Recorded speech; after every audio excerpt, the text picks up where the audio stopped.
The Arab American Anti-Discrimination Committee is a leading group representing those whose parents or grandparents immigrated to America from the Arab world.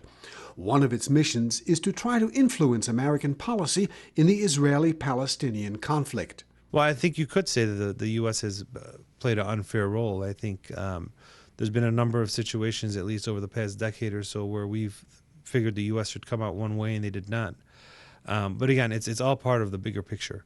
And I think the U.S. really needs to take a stand on principle, really needs to take a stand on what's right, and politics needs to be left out of this. The Anti-Discrimination Committee's Abed Ayoub is part of the second generation of Arab immigrants.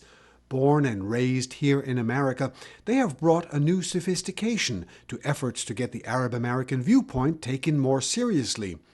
Recently, for example, CBS 60 Minutes, a leading television magazine show, aired a piece on how Palestinian Christians are leaving their homes because of the hardships caused by the Israeli occupation. I mean, I think there is a bias in the news media, but I think it's slowly changing. I think we are starting to see some brave work by journalists.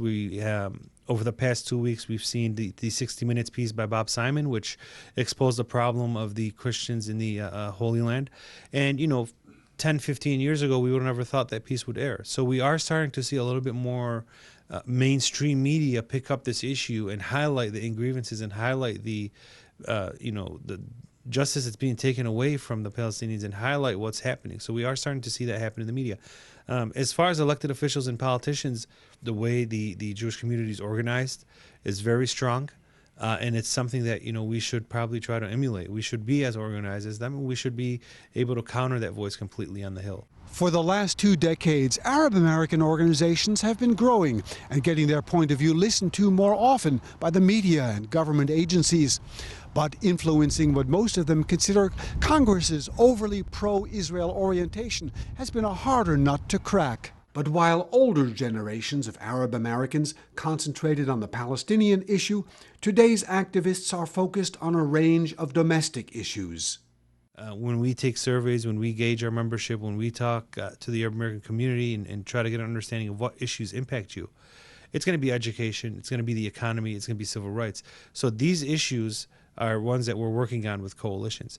And while we establish our work on these issues, while we show them that we can work with you on immigration, we can work with you on the economy, then we'll reach out to work on our issues, which would be the foreign affairs. So I think they're tied. I mean, you can't address one without the other. We cannot build our credibility here solely on foreign affairs. The credibility of the Arab American community and our political strength and our political savvy needs to be built on the domestic issues. The Anti-Discrimination Committee and similar groups are deeply involved in American politics.